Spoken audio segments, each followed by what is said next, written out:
prison together, Yamori and Nazuna had quietly developed feelings for each other.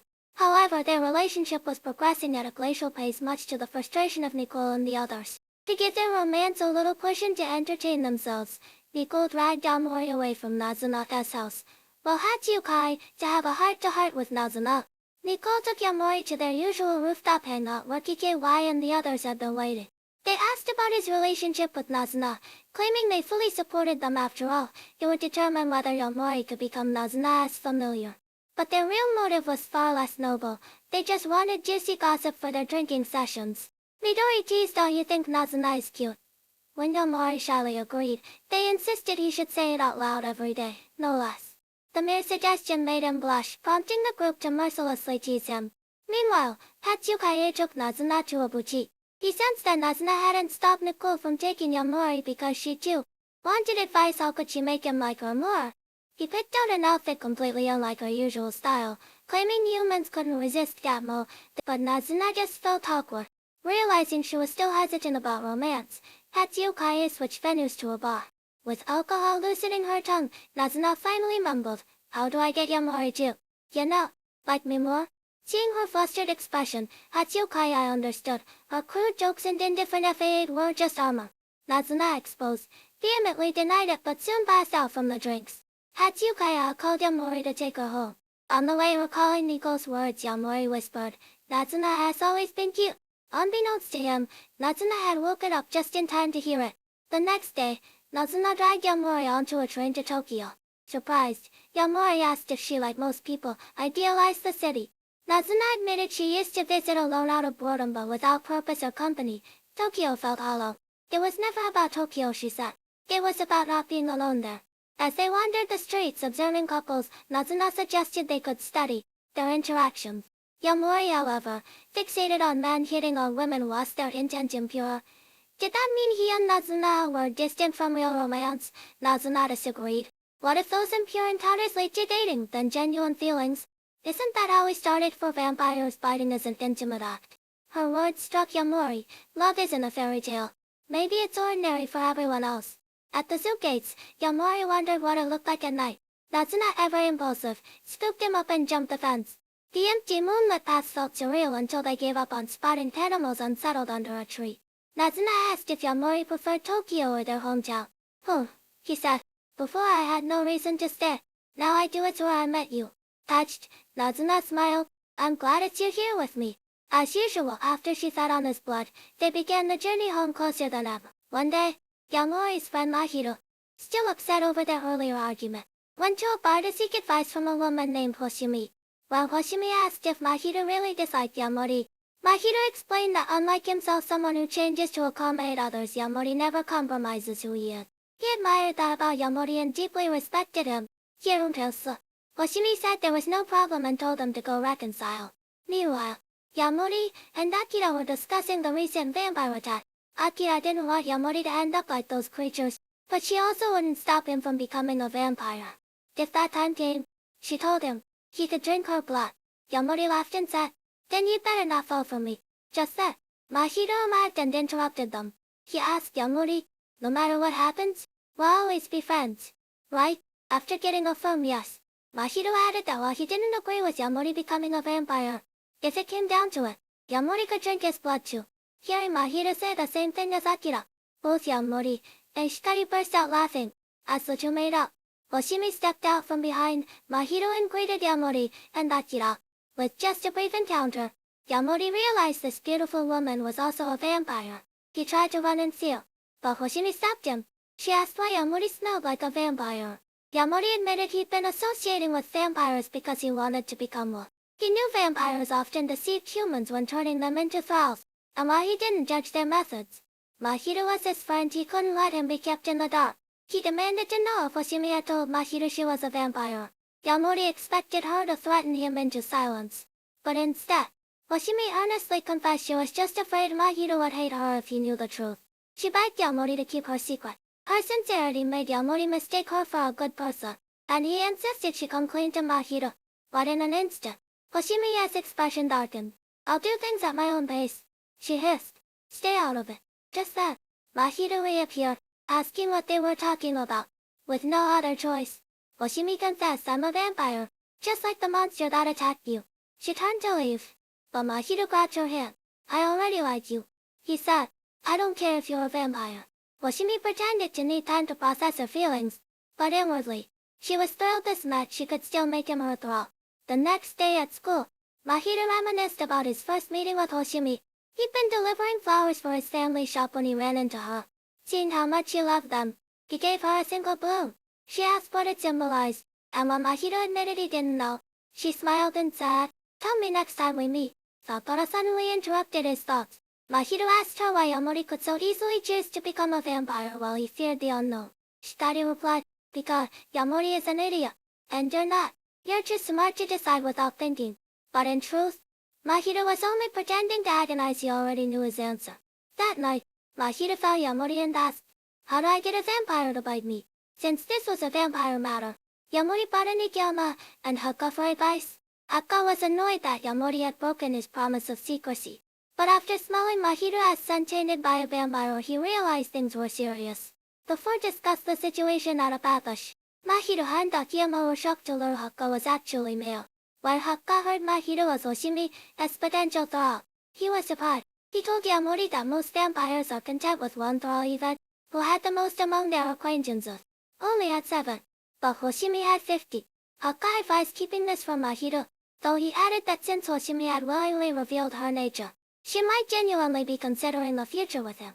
Meanwhile, Mahito and Akiyama talked separately. As a new vampire, Akiyama didn't know Hoshimi's true nature and dismissed it as a simple love problem. Just wait for the romance train to leave the station, he said cryptically. Mahito, impressed by this vague wisdom, felt a sudden kinship with him. As the group left the bathhouse, they ran into the mysterious detective who'd helped them before, and learned that she possessed the ability to kill vampires.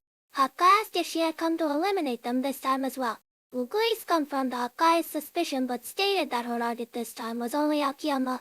Before anyone could react, Uguis placed a pair of glasses on Akiyama's face and then repeatedly stabbed him with a dagger. Normally, such attacks shouldn't harm vampires, but for some reason, Akiyama appeared to be in immense pain. Fortunately, Seri arrived just in time and, together with Hakka, managed to stop Uguis. Hakka instructed Seri to remove the glasses from Akiyama's face, hoping it would ease his suffering. As Hakka predicted, Akiyama's breathing gradually stabilized once the glasses were taken off. From Ugui's last actions, Hakka deduced that a vampire's weakness was personal items from their human past. He then snapped Ugui's dagger and told her that, unlike her, they had no interest in killing people. With that, he left with the injured Akiyama. Before parting, Uguis asked Yamori how Nazuna had been doing lately. She also considered asking Mahito about Hoshimi but decided it wasn't the right time yet and left on her own, vowing to one day kill Hoshimi with her own hands. To recover quickly from his wounds, Akiyama had to drink Yamori's blood. Though necessary, Nazuna was visibly displeased by this. The group rested at Nazuna's place and shared the information they had gathered so far. Through this incident, Hakka realized that vampires rarely spoke about their past, perhaps out of self-preservation, which also explained why their memories from their human lives grew increasingly hazy after becoming vampires. Strangely, unlike Hakka and Seri, Nazuna had no memories at all of her life before becoming a vampire. Once Akiyama fully recovered, Seri and the others left Nazuna's house. Seri took out the glasses that Uguisa had placed on Akiyama earlier. She recognized them as the same pair Akiyama had worn when they first met. The very glasses that had made him fall for her. Learning that vampires gradually forget their human memories, Akiyama grew anxious, fearing he might forget how he met Seri and how he came to love her. But Seri reassured him, saying she would remember those moments for him, so he could forget without worry. With that, she crushed the glasses, took Akiyama's hand, and said, now, let's go make new memories. Meanwhile, to protect Nazuna, Yamori and Nazuna began searching for items related to her past.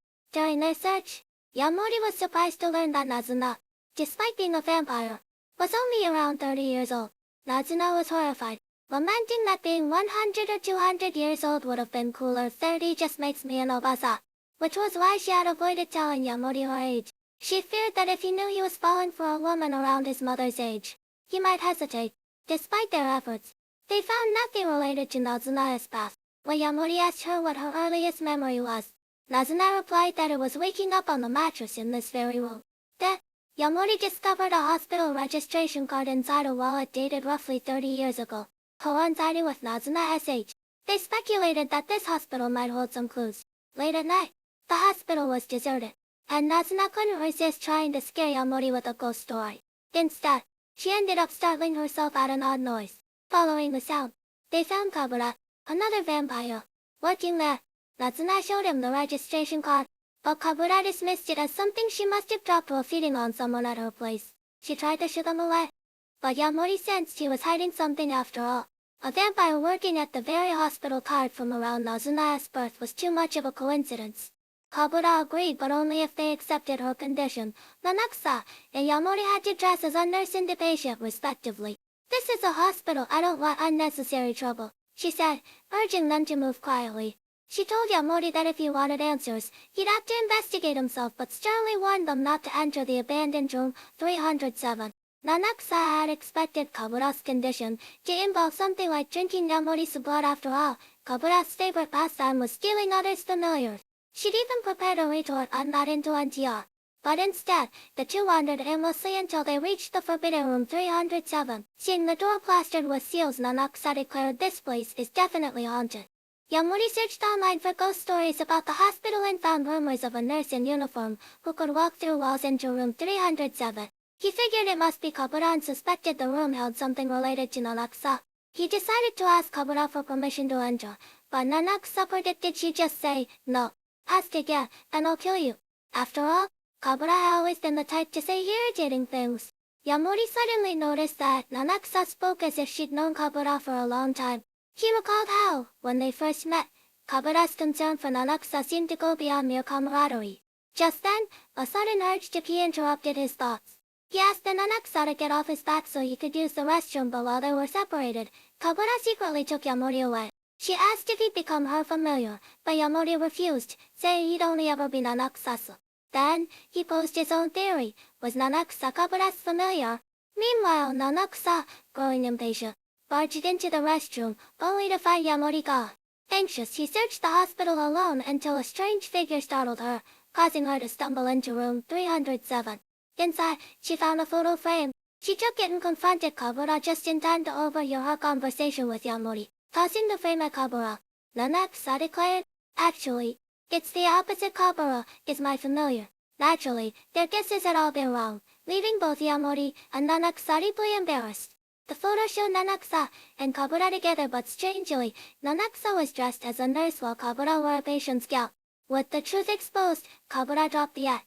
She led them back to room 307 and explained that vampires could see memories through blood. She tossed Nanakusa a blood bag, saying it contained the blood of her human self and all the answers she sought were inside. Upon drinking it, the perspective shifted to Kabura's memories. In her human days, Kabura was sickly, spending most of her time bedridden in the hospital.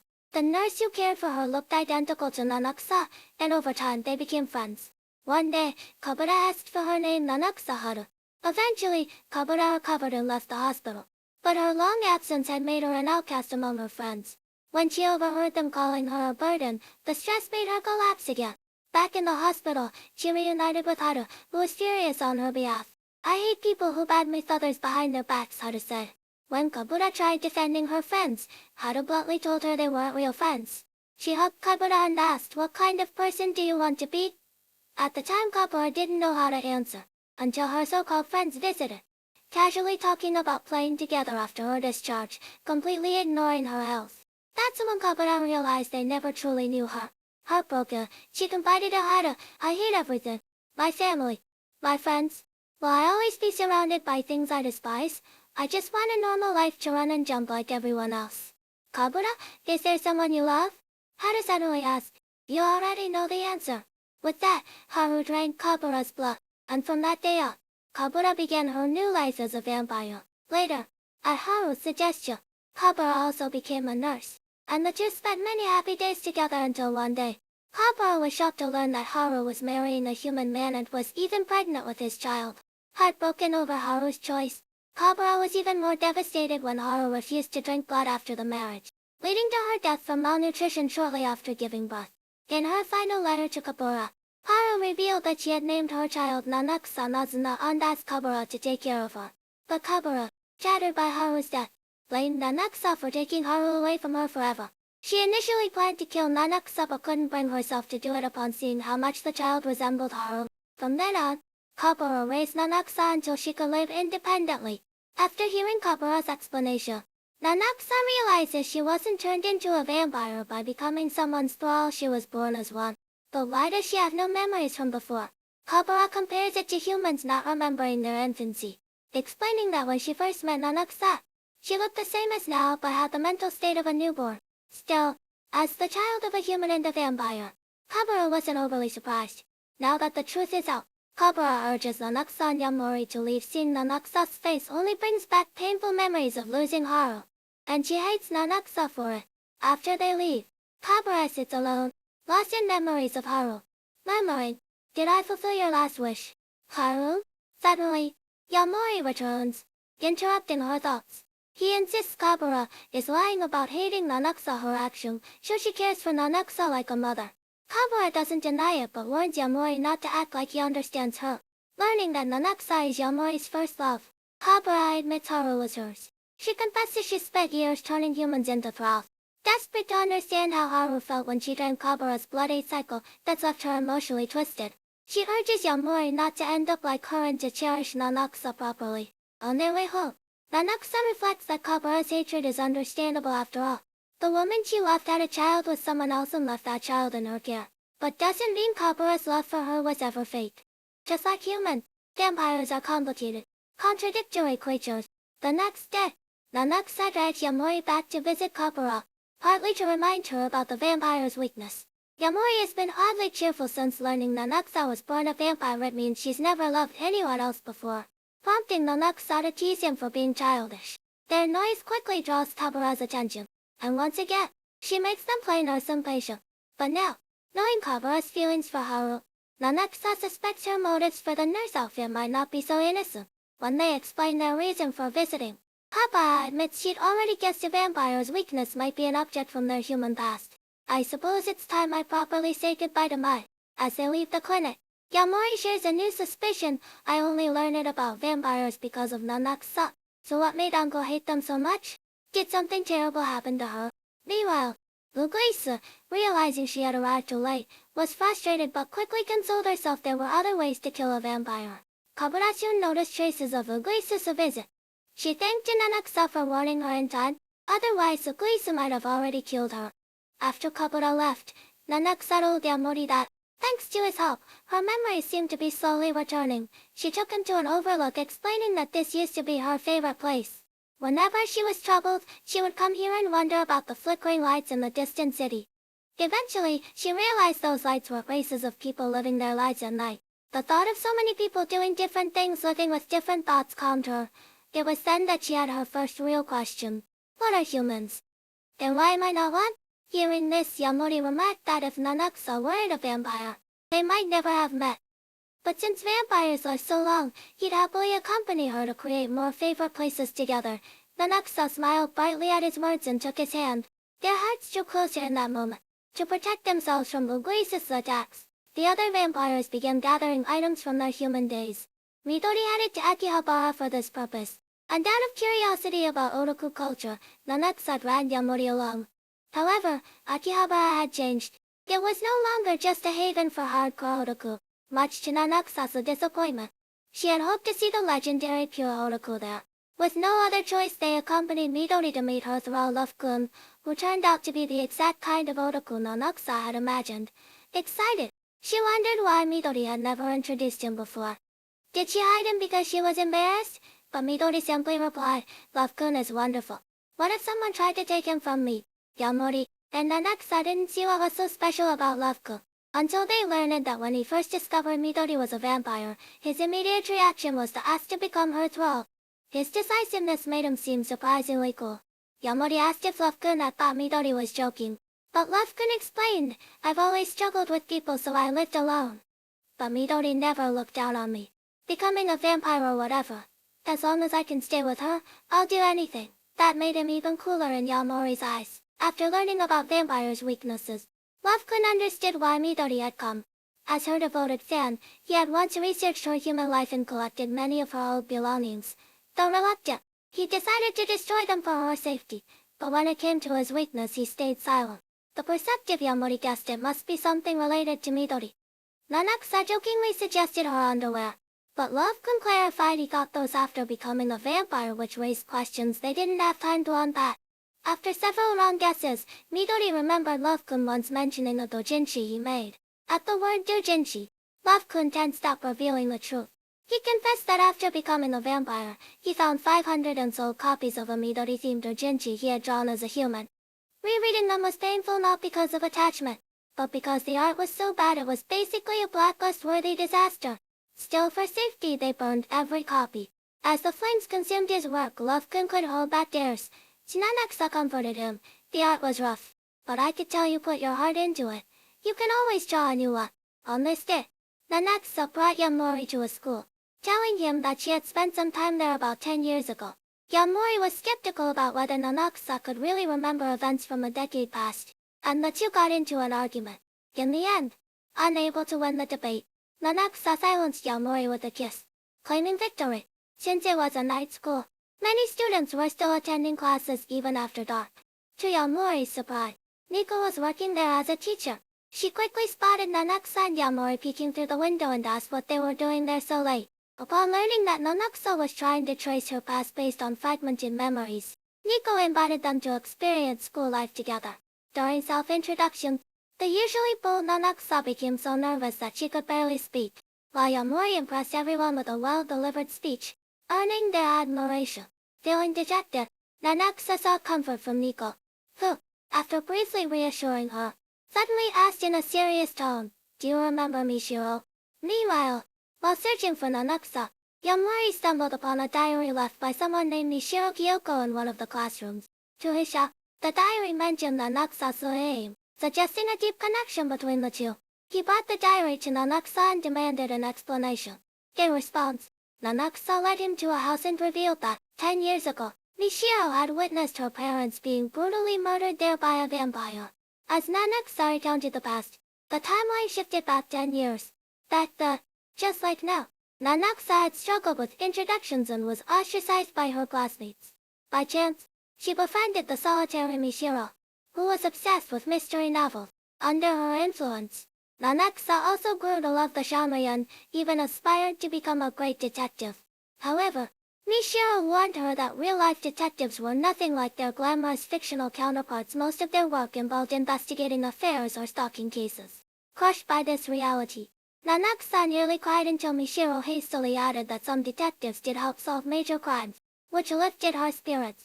Over time, Mishiro grew fond of Nanakusa's simple-minded nature, even developed special feelings for her. One day, Nanakusa accidentally witnessed Mishiro rejecting the boy's confession and asked why she disliked men so much.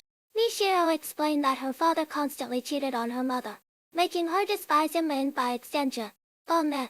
Expecting sympathy, she was taken aback when Nanakusa admitted she didn't fully understand, having lived alone since childhood.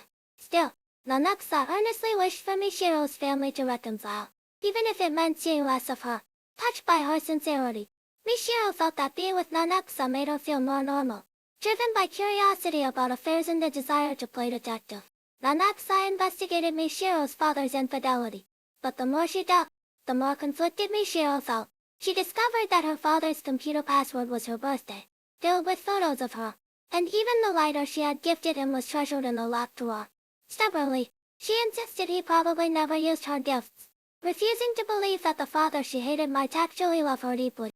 Unfortunately, Mishiro's mother suddenly returned, forcing Mishiro to quickly hide Nanakusa to avoid detection. Since no clues could be found at home, Mishiro took Nanakusa to a cafe across from her father's company to monitor his movements after work. While waiting, Nanakusa asked Mishiro why people shouldn't have affairs.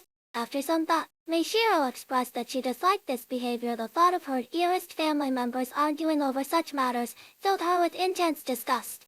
Inspired by her words, Nanakusa excitedly suggested that they use this detective game to reclaim Mishiro's most cherished family. Just as Mishiro was about to respond, she noticed her father approaching the cafe. To avoid being seen, she quickly hid under the table and asked Nanakusa to observe her father's actions. Mishiro had hoped to see her father's affair partner, but after sitting down, he simply worked without any unusual behavior. just as they were about to give up due to lack of progress. Nanakusa noticed that Mishiro's father replied to someone's message on his phone before leaving the cafe.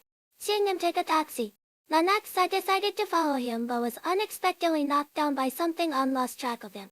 With no other options, she returned to Mishiro. Noticing Nanakusa's injured hand, Mishiro asked what had happened.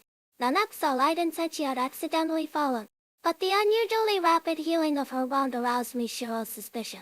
Eventually, Nanakusa confessed that she was not human but a vampire. After a brief moment of shock, Mishiro quickly calmed down and asked if she too could become a vampire.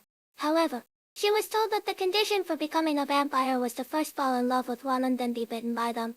This made Mishiro abandon the idea, as she couldn't even bring herself to like humans, let alone vampire. Nanakusa countered by asking if it would be possible if the vampire was her. Mishiro didn't answer the question and simply told her to stop talking nonsense. The next day at school, Nanakusa asked Mishiro if she had been scolded by her family for not returning home the previous night. Mishiro replied that her mother had said nothing about her 17-year-old daughter staying out all night but had instead continuously complained about her father, who also hadn't returned home. As she spoke, Mishiro suddenly burst into tears and asked Nanakusa what she should do, wondering if she would have to live like this forever. Unsure how to comfort her, Nanakusa asked if she would try to fall in love with her and become a vampire together. Feeling cornered, Mishiro agreed to the proposal. However, after being bitten by Nanakusa, she did not successfully turn into a vampire. Nevertheless, Mishiro felt considerably better and believed that one day she would fully fall in love with Nanakusa and become her kin. With the resolve to sever ties with her parents completely, Mishiro returned home. To her surprise, she was met with her father's confession. He apologized for not cherishing Mishiro and her mother properly, stating that he had ended the relationship with the other woman and would strive to be a good father from now on. Her mother also apologized for recently neglecting Mishiro.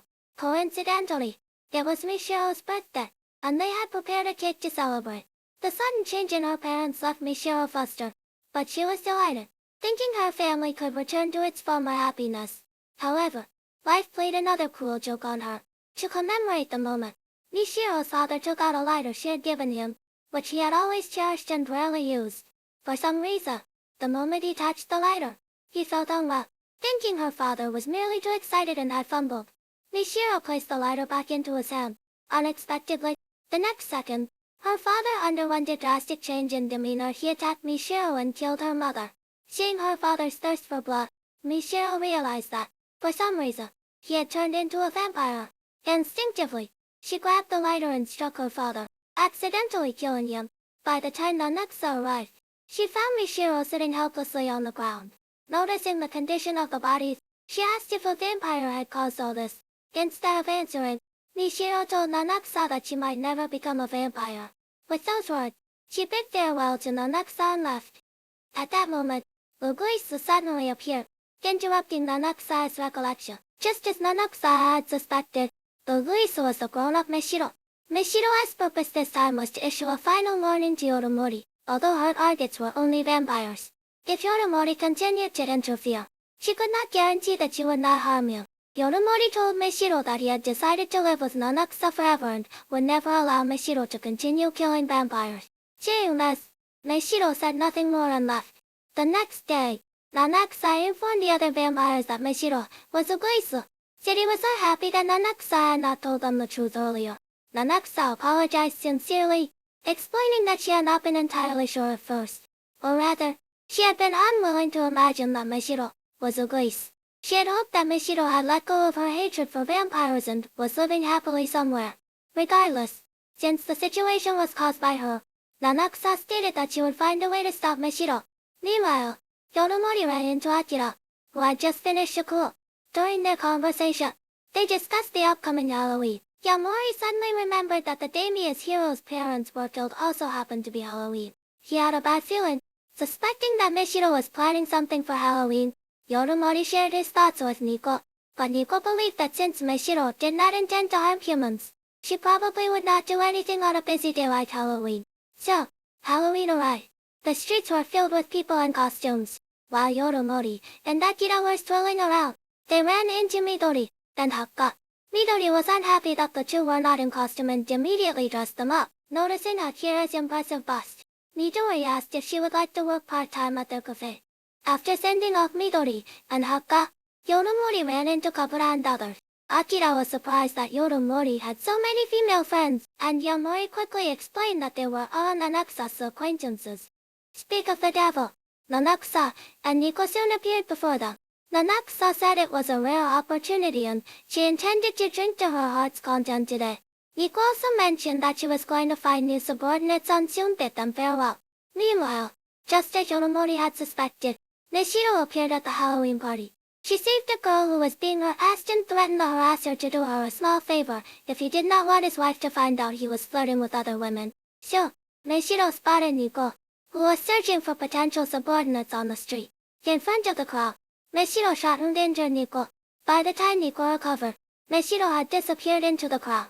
So, Nishiro found City, and Akiyama on a date and, again in front of everyone, shot City before fleeing. The repeated gunshots caught Yamori's attention. Realizing something was wrong, he told Akira to stay put and ran toward the direction of the gunshots. So, Yoromori, Nico, and the others gathered. Although it was unclear why Nishiro would risk shooting vampires knowing that bullets could not kill them, the vampires could no longer tolerate her reckless actions. They decided to kill Nishiro to end this farce. Yoromori tried to say something, but City and Akiyama were no longer listening. So, Akiyama spotted Nishiro as royal. However, compared to the battle-hardened Nishiro, Akiyama had combat experience and was quickly defeated, allowing Nishiro to escape. During her escape, Nishiro repeatedly passed by places where she and Nanakusa had shared memories. Soon she arrived at the gate of the school where she first met Nanakusa. Entering the classroom, she found Nanakusa, who had been waiting there for a long time. Nanakusa stated that she was there to stop Nishiro. Nishiro did not respond directly but instead began recounting her experiences over the years. In order to find a way to kill vampires, she had captured many of them for research, spending her youth on what she called a meaningless pursuit. In other words, she claimed to understand vampires better than vampires themselves. After saying that, Nishiro shot Nanakusa in the eye. Even for a vampire, such a severe injury would temporarily weaken them. Nishiro expressed that she did not want to kill Nanakusa and urged her to abandon the idea of turning Yamori into a vampire. Seeing that Nanakusa remained unmoved, Nishiro declared that if that were the case, she would have no choice but to kill Yamori before he could become a vampire. Hearing that Nishiro intended to target Yamori, Nanakusa could no longer remain passive. She rushed toward Nishiro, prepared to stop her by force. Nanakusa told Nishiro that Yamori did not know their location, and as long as he did not appear there, Nishiro's plan would fail. Nishiro laughed at Nanakusa's naivety, stating that she could simply send their coordinates to Yamori via text message. To prove her point, she showed Nanakusa the screen confirming the successful sending of the message. Let us rewind time to a few minutes earlier. Yamori was with Nico, speculating about Nishiro's true intentions. Nico believed that, at this point, no matter what Nishiro planned to do, killing her would solve everything. However, Yamori expressed that he did not want Nishiro to be killed. He pointed out that Nico and the others did not truly want to kill Nishiro either, or rather, they were afraid of killing. In his view, vampires were merely beings with supernatural strength who loved to talk big, and that was precisely why he liked them so much. He admired these vampires who possessed more humanity than humans themselves. Yamori's words moved Nico, and she abandoned the idea of killing Nishiro. Just then, Yamori received Nishiro's text message and immediately rushed toward the school. Meanwhile, Nanakusa pointed out the contradictions in Nishiro's actions. If Nishiro truly wanted to kill Yamori, there was no need for her to inform Nanakusa about it. Nanakusa questioned Nishiro about her true intentions. Nishiro mocked Nanakusa for still holding on to such naive thoughts at this stage, since Yamori was a human who sided with vampires. What reason did she have not to kill him? Realizing that Nishiro was not lying, Nanakusa finally resolved to kill her. Faced with a serious Nanakusa, Nishiro stood no chance and was quickly thrust into the school gymnasium. Just as Nanakusa was about to deliver the final blow, Yamori suddenly appeared and stopped her. He told Nanakusa that Nishiro had never intended to kill him from the beginning. Her only goal was to be killed by a vampire. As it turned out, the text message Nishiro had said Yamori did not contain their location but rather a suicide note. Based on these clues, Yamori had deduced Nishiro's other method of killing vampires, making people aware of vampires' existence. This way, everyone would avoid going out at night, and vampires would eventually disappear due to the lack of food sources. Seeing that her plan had been completely exposed, Mishiro gave up struggling. She admitted that she knew the chances of success were slim. It was unrealistic to expect people to stay indoors at night for 1, 2, or even 10 years. Yet, she refused to give up on even the slightest possibility. Before leaving, Mishiro told Nanakusa that if she were to be killed, she would prefer to die by Nanakusa's hand. In the end, Nanakusa still could not bring herself to fulfill Mishiro's wish. After Mishiro left, Nanakusa could no longer sustain her weakened body and collapsed. Yamori asked if she wanted to drink some of his blood to recover, but unlike usual, Nanakusa did not eagerly rush toward him. Instead, she cheerfully told Yamori that even if faced with a situation where Yamori would be killed if she did not kill Mishiro, she still could not bring herself to harm Mishiro. Yamori comforted her, saying that he had never wanted to see Mishiro die either. Suddenly, he seemed to realize something and told Nanakusa that the situation was far from over. The scene shifts to Mishiro, who is alone in the classroom where she first met Nanakusa, reminiscing about the past and preparing to end her own life. Unexpectedly, Yamori suddenly appears. In the struggle that follows, Mishiro accidentally shoots Yamori in a vital spot. When Yamori woke up, he found himself lying in a hospital bed. Seeing that he was awake, Kabura, who was making rounds, ignored Yamori's protests and removed his clothes. After confirming that the wound had almost healed, she left relieved. Lying in bed, Yamori began to wonder if his previous experiences had been a dream. When he woke again, it was already nighttime, and he noticed Mishiro sitting beside him. Mishiro apologized profusely for accidentally shooting him, which made Yamori realize that what happened was not a dream. He quickly asked her what had occurred. Mishiro explained that after Yamori was shot, he seemed to transform into a vampire for a moment.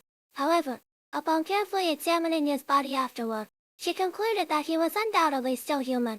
Regardless, Mishiro was relieved that Yamori was safe, as she wouldn't have known how to face Nanakusa otherwise. She told Yamori that she had spent 10 years of her life researching how to eradicate vampires completely, but all her efforts were shattered that night. Having lost her purpose, she initially intended to end her life. However, after seeing Yamori fall after being shot, she realized how terrifying death truly is.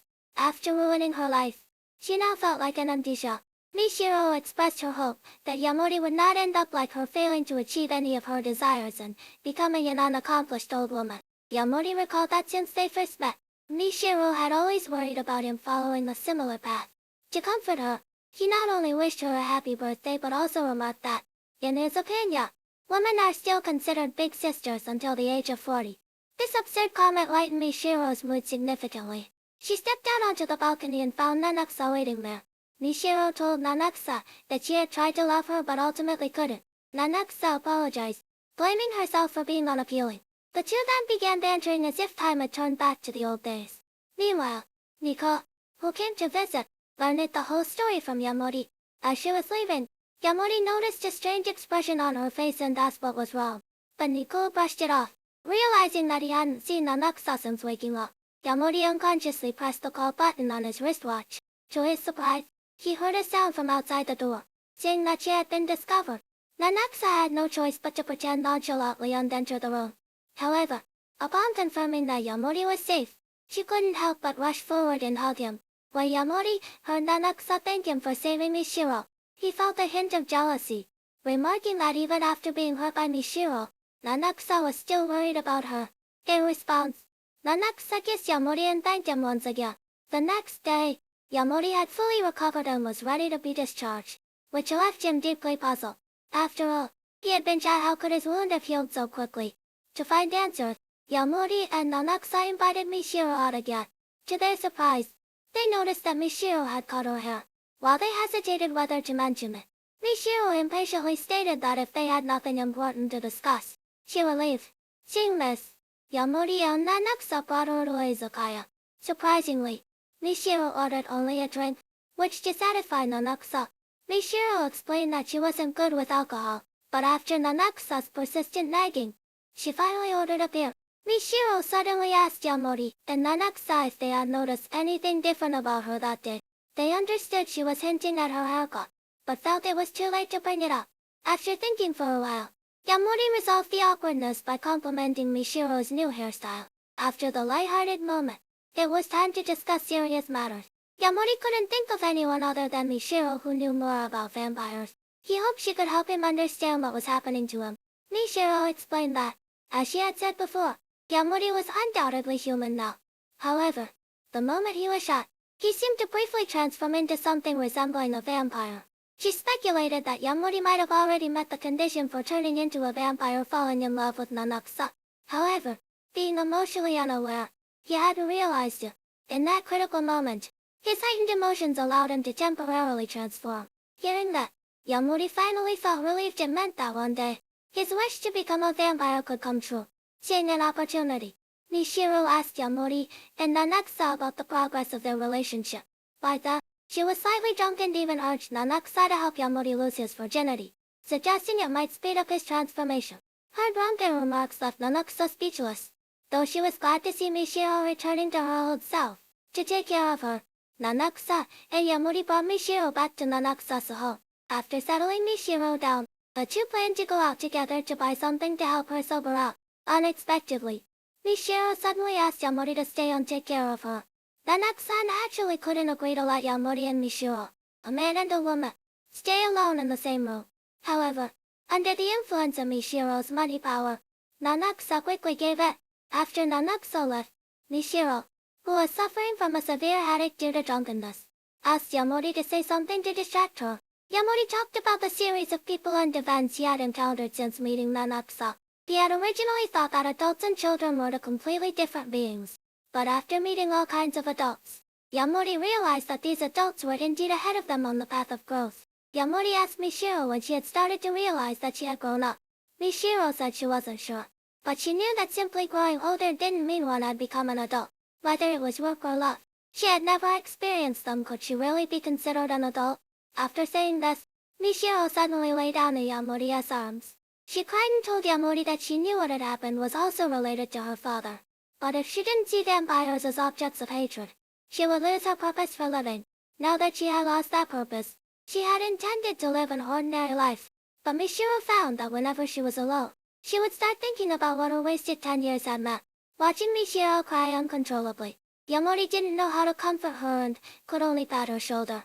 By the time Nanaksa returned with the things she bought, Michiru had already fallen asleep under Yamori's comfort. To avoid waking Michiru, Yamori and Nanaksa quietly left the room. Yamori asked Nanaksa what it truly meant to live an ordinary life. But Nanaksa thought that whether it was Michiru, Mahiro, Akira, or Yamori, they were all strange people to begin with. However, she believed that even so, it wasn't necessarily a bad thing. To pass the time, Nanaksa and Yamori went to the cafe where Midori worked. Shorthanded, Midori immediately had Nanaksa change into a maid outfit. Lovka, who happened to be at the cafe, thought Nanaksa might be well suited for the job, but when Yamori asked him how he could tell, he couldn't give an answer. Midori said she had also thought about the answer to that question, things like being good at serving customers, but for them, the most important quality was undoubtedly a genuine liking for people. After work, Midori took Nanaksa and Yamori to a place where vampires often gathered. Although they couldn't completely forgive Michiru for what she had done, everyone decided to celebrate the fact that the matter had been resolved satisfactorily. During the conversation, Siri suddenly mentioned that it might be too early for Yamori to attend the vampire gathering. Nanaksa retorted that Siri was the one who had first brought Yamori there. Kabura then suddenly appeared and claimed that she was the first to notice Yamori, as she had naturally taken an interest upon hearing about a human getting close to Nanaksa. Nanaksa insisted that she wasn't a child anymore and told Kabura to stop acting like a mother hen. However, Nico and the others thought that since Nanaksa had shown no growth, it was no wonder Kabura worried about her. Seeing that Nanaksa wanted to argue further, Haka asked her to reveal how far she and Yamori had progressed. Nanaksa said that was private and not something to be shared. Noticing Yamori sitting alone, Nanaksa asked him what he was thinking about. Yamori said he wanted to help Michiru find the vampire who had turned her father into a vampire, so that her efforts over the past 10 years wouldn't be in vain. Seeing that it was getting late, Nanaksa said goodbye to everyone and prepared to leave with Yamori. Siri and Midori teased Nanaksa, suggesting she was taking Yamori to a secluded spot for a second round, and even urged them to kiss before leaving. Nanaksa told them not to make things difficult, and then left with Yamori. After Nanaksa left, everyone remarked that the old Nanaksa would have defiantly kissed Yamori just to prove a point. But now, in her heart, it had become something not to be shown to others. Perhaps, as Nanaksa had said, she had truly grown up. On the way home, Yamori told Nanakusa that he was really glad to be with her like this. His words startled Nanakusa, causing her to accidentally make him fall. Fortunately, Nanakusa reacted quickly and caught him. Yamori said it was the first time he had seen Nanakusa blush from the front. Embarrassed, Nanakusa told him not to say such strange things. Before heading home, Nanakusa found a secluded spot and, as usual, drank Yamori's blood. And so, the story of Nanakusa and Yamori comes to a temporary close. Who was the vampire that Tomishiro's father? When will Yamori fully become a vampire? These questions will have to wait until the next season to be answered. Follow my channel to get the latest updates on the new series as soon as they arrive.